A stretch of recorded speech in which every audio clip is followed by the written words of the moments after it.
तो बच्चों आज हम लोग बात करने वाले हैं न्यूक्लियस के बारे में कि भाई न्यूक्लियस क्या होता है।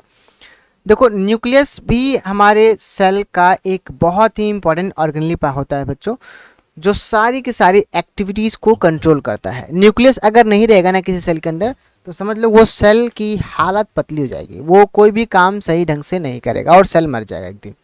ठीक है, तो देखो क्या होता है न्यूक्लियस, इसके बारे में मैंने लिख के लाया है पहले से ही। क्या लिखा है भाई कि it is the most important cell organelle. Nucleus क्या है? सेल ऑर्गेनेली, और ये सबसे इम्पॉर्टेंट सेल ऑर्गेनेली होता है। क्यों भाई? विच कंट्रोल्स ऑल सेलुलर एक्टिविटीज। एक सेल जो भी काम करता है, सभी काम को जो कंट्रोल करता है वो कौन होता है? हमारा न्यूक्लियस होता है। समझ में आ गया बात? इसीलिए हम लोग न्यूक्लियस को हेडक्वार्टर या फिर कंट्रोलर भी कहते हैं। न्यूक्लियस सारी की सारी एक्टिविटीज, जैसे कि हमारे सेल्स जो भी काम करना चाहता है या जो भी काम करता है, उस सभी सिग्नल को, उस सभी काम को कौन कंट्रोल करेगा? हमारा न्यूक्लियस। इसलिए इसको कहते हैं हम हेडक्वार्टर या फिर कंट्रोलर, जो सारी चीज़ों को कंट्रोल करेगा। न्यूक्लियस को बच्चों सबसे पहले जो डिस्कवर किया था वो थे हमारे रॉबर्ट ब्राउन। एक सेल के अंदर जो न्यूक्लियस होता है उसकी जो डिस्कवरी है वो रॉबर्ट ब्राउन के द्वारा किया गया था, और ये डिस्कवरी हुई थी 1831 को। 1831 में ये डिस्कवरी हो गई थी। ऑलराइट, अब हम बात करेंगे न्यूक्लियस के बारे में। देखो ध्यान से, तो यहाँ पे है लिखा हुआ, न्यूक्लियस के पास एक डबल लेयर की कवरिंग होती है जिसे हम कहते हैं न्यूक्लियर मेम्ब्रेन। देखो यहाँ पे दिखाता हूँ, ये देखो, ये आउटर वाला लेयर है, ये वाला जो मैं बना रहा हूँ, लाइन खींच रहा हूँ, ये आउटर लेयर है, और उसके अंदर ये जो लेयर है ये वाला, ये हमारा इनर लेयर है। ठीक है, सो हमारे पास जो न्यूक्लियस होता है उसके पास दो लेयर होते हैं, एक बाहर में होता है और एक अंदर में होता है। यहाँ देखो लिख के दिखाया गया आपको बच्चों, ये जो लेयर है ये वाला, ये हमारा अंदर वाला लेयर है इनर मेम्ब्रेन, एंड ये जो है ये हमारा आउटर मेम्ब्रेन है जिसको हमने कहा आउटर मेम्ब्रेन। और ये दोनों मिलकर क्या कहलाता है भाई? न्यूक्लियर मेम्ब्रेन कहलाता है, या फिर इन दोनों का एक नाम है, इन दोनों को मिला के हमने एक नाम लिखा हुआ है, वो क्या है भाई? Nuclear envelope.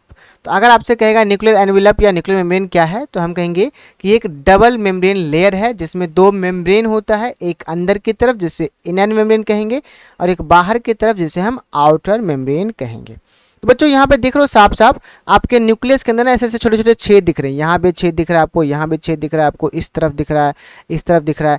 तो न्यूक्लियस के अंदर क्या होते हैं? पोर्स होते हैं, हल्के हल्के छेद होते हैं, एंड उस छेद को हम कहते हैं न्यूक्लियर पोर।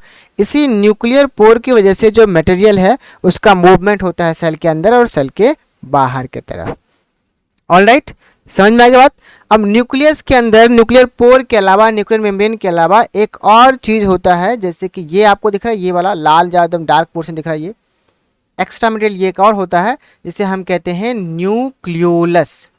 न्यूक्लियस के अंदर एक और एक्स्ट्रा मटेरियल होता है जिसको हम कहते हैं न्यूक्लियोलस, एंड इसी के बाहर में जो आपको धागे जैसी संरचनाएं दिखाई दे रही है, ये सब जो दिख रहा है आपको, इसको कहते हैं हम लोग यूक्रोमेटिन।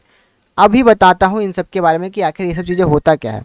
डायग्राम अगर आएगा आपके पास तो आपको ये डायग्राम लिख के दिखानी है। ऑलराइट, ठीक है, और ये जो ऐसे दिख रहा है आपको, ये वाला लाइन, ये आउटर मोस्ट, ये हमारा एंडोप्लाज्मिक रेटिकुलम होता है, ये हम आगे डिस्कस करेंगे।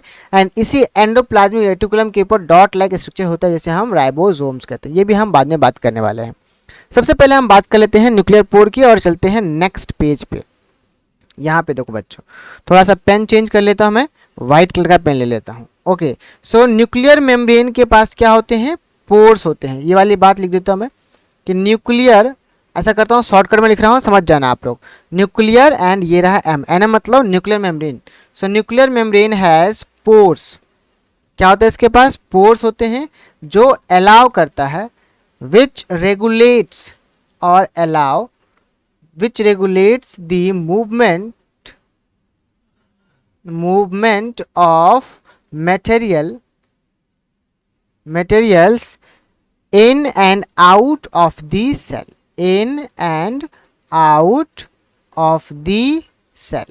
सेल के अंदर मटेरियल का आना और बाहर जाना ये सब कौन कंट्रोल करता है भाई? हमारा न्यूक्लियर पोर्स, जिसमें छेद होते हैं। ठीक है, ओके। आपको पता है भाई हमारा जो प्रोकैरियोट्स होता है ना, उसमें बहुत ही पुराना न्यूक्लियस होता है। ठीक है, प्रोकैरियोट्स जो होते हैं, प्रो मतलब होता है प्रिमिटिव, प्रो मतलब होता है प्रीमिटिव, एंड कैरियोट्स का मतलब होता है न्यूक्लियस। ठीक है, तो प्रोकैरियोटिक ऑर्गेनिज्म जो होते हैं उसके पास बहुत ही प्रिमिटिव न्यूक्लियस होता है, एंड उस न्यूक्लियस को हम कहते हैं न्यूक्लियोइड। क्या कहते हैं भाई? न्यूक्लियोइड। सो न्यूक्लियोइड किसके पास मिलेगा हम लोगों को? प्रोकैरियोट्स के पास मिलेगा। और यही अगर हम यूकैरियोट्स की बात करें, यूकैरियोट्स की, यू मतलब होता है ट्रू, यू का मतलब क्या होता है बच्चों? ट्रू, एंड कैरियोट्स का मतलब होता है न्यूक्लियस। कैरियोट्स का मतलब होता है न्यूक्लियस। सो इसके पास वेल डिफाइंड न्यूक्लियस होता है, इसके पास वेल डिफाइंड न्यूक्लियस होता है। दो तरीके से समझ सकते हैं। अगर आपसे बोला जाए कि प्रोकैरियोट्स और यूकैरियोट्स में क्या डिफरेंस है, तो आप ये कह सकते हो कि प्रोकैरियोट्स का जो न्यूक्लियस होता है उसके पास न्यूक्लियर मेम्ब्रेन नहीं होता। ये लिख सकते हो आप यहाँ पे, यहाँ पे हम कह सकते हैं कि न्यूक्लियर मेम्ब्रेन एब्सेंट होता है, और इसीलिए इसका नाम है अलग सा न्यूक्लियोइड। और इस वाले केस में हम कह सकते हैं कि न्यूक्लियर मेम्ब्रेन जो है वो प्रेजेंट होता है। यूकैरियोट्स का जो न्यूक्लियस होता है उसमें न्यूक्लियर मेम्ब्रेन होता है, प्रोकैरियोट्स का जो न्यूक्लियस होता है उसके अंदर न्यूक्लियर मेम्ब्रेन नहीं होता है। ठीक, और थोड़ी सी बात करते हैं हम न्यूक्लियस के बारे में। बच्चों न्यूक्लियस के पास न्यूक्लियर मेम्ब्रेन तो है, न्यूक्लियस तो है, ठीक है, न्यूक्लियोलस भी है, लेकिन इसके अलावा इसके पास और भी कई सारी चीज़ें हैं जो हमें पता होनी चाहिए। वो क्या है भाई? तो न्यूक्लियस के पास क्रोमेटीन होता है, न्यूक्लियस के पास क्या होता है? क्रोमेटीन होते हैं, और यही क्रोमेटीन बाद में जब ये कंडेंस हो जाते हैं, कंडेंस हो जाते हैं तो बन जाता है क्रोमोजोम। क्या बनता है भाई? क्रोमोजोम। आपने क्रोमोजोम का नाम पक्का सुना होगा कहीं ना कहीं। दिखाता हूं आपको ध्यान से क्रोमोजोम कैसा दिखता है। पहले ये देखो, मैं बना के दिखाता हूँ। ये देखो हमारे पास क्या था? एक न्यूक्लियस था। न्यूक्लियस के अंदर जो है ना क्रोमेटीन ऐसे उलझा पुलझा होता है, जैसे कि मम्मी जब स्वेटर बुनती है तो उनका गोला होता है ना, उनके गोले के सभी धागों को निकाल दो, मांझा को जैसे हम निकाल देते हैं, सभी धागों को निकाल कर बिखेर दो, तो वो जो स्ट्रक्चर होता है उसे हम कहते हैं क्रोमेटीन। ये हमारा क्रोमेटीन। अब यही स्ट्रक्चर कुछ देर के बाद या कुछ समय बाद क्या हो जाता है? ऐसे वेल डिफाइंड शेप में बदल जाता है, एक अच्छे से शेप में बदल जाता है। ये हमारा क्या कहलाता है? क्रोमोजोम्स। ये होता था हमारा क्रोमोजोम। ये कहाँ होता है भाई? तो न्यूक्लियस के अंदर होता है। क्रोमोजोम कहाँ होता है? न्यूक्लियस के अंदर। और इसी क्रोमोजोम के अंदर पाए जाते हैं हमारे डीएनए। यहाँ पे इस तरीके से क्या होता है? हमारा डीएनए होता है। ये लाल वाला जो पोर्शन है वो हमारा डीएनए है, एंड जो ग्रीन वाला पोर्शन है वो हमारा क्रोमोजोम बन चुका है। पहले क्या था? ये क्रोमेटीन था, बाद में क्या बन गया? ये क्रोमोजोम बन गया। ठीक है, सो एक बार फटाफट से रिकैप कर देता हूँ मैं कि क्या बताया मैंने। हमारे पास क्या होता है भाई? हमारे पास होता है न्यूक्लियस। न्यूक्लियस के अंदर क्या होता है भाई? क्रोमेटीन होता है। क्रोमेटीन बाद में क्या बनता है भाई? क्रोमोजोम बनता है, क्रोमोजोम बनता है।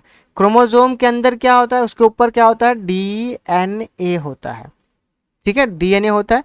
अब ये डीएनए के ऊपर ऐसे बहुत सारे फंक्शनल यूनिट होता है जो पापा मम्मी से कैरेक्टर को बच्चों के अंदर ट्रांसफर करता है, वो कहलाता है हमारा जीन। सो ये ऑर्डर आपको बच्चों याद होना चाहिए। न्यूक्लियस के अंदर क्रोमेटीन, क्रोमेटीन बनता है क्रोमोजोम, क्रोमोजोम के अंदर डीएनए, और डीएनए के ऊपर जीन। ये याद रखना है हम लोगों को। और जीन ही वो चीज़ है जो हमें हमारे पेरेंट्स से कैरेक्टर को लेके आता है और लेके जाता है। ठीक है, अब एक छोटी सी यहाँ पे लाइन लिख रहा हूँ, जीन का डेफिनेशन ध्यान से याद रखना है इसको। हम कहते हैं कि the functional segment of DNA is known as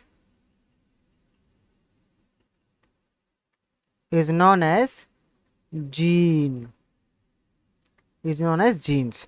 अब डीएनए का फुल फॉर्म कई लोगों को नहीं पता होता है, तो उसके लिए मैं लिख देता हूँ यहाँ पर। डीएनए को हम कहते हैं deoxy ribo nucleic acid, deoxy ribo nucleic acid. सब बच्चों ये थी कहानी पूरी न्यूक्लियस की। ध्यान से इसको पढ़ना, अच्छे से याद करना, बहुत कुछ है इसके अंदर। ठीक है। न्यूक्लियस डबल मेम्ब्रेन होता है, इनर और आउटर होते हैं मेम्ब्रेन। सबसे पहले खोज की थी रॉबर्ट ब्राउन ने।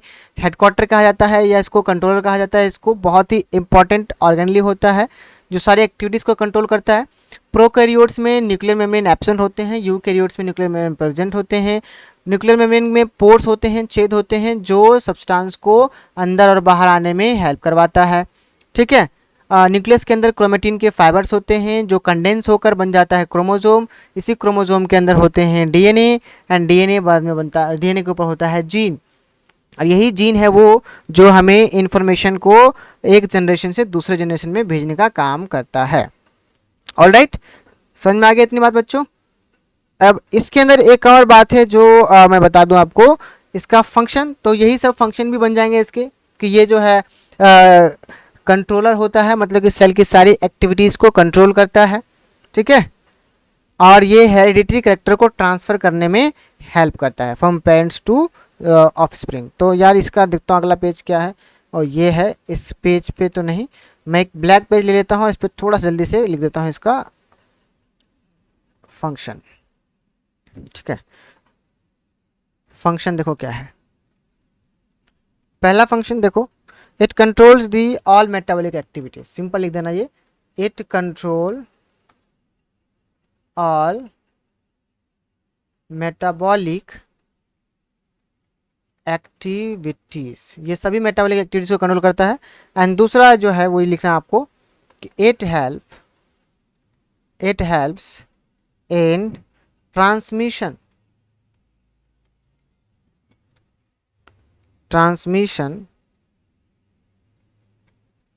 of hereditary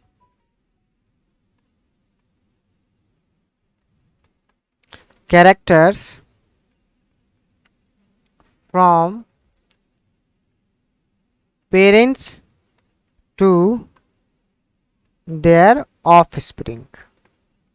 ऑफस्प्रिंग का मतलब होता है बच्चा बेबी। ठीक है। तो पापा में से जो बच्चों के पास कैरेक्टर्स आते हैं वो किसके जरिए आते हैं भाई, इसी न्यूक्लियस के जरिए आते हैं। ठीक, ऑलराइट, आगे बढ़ते बच्चों अब।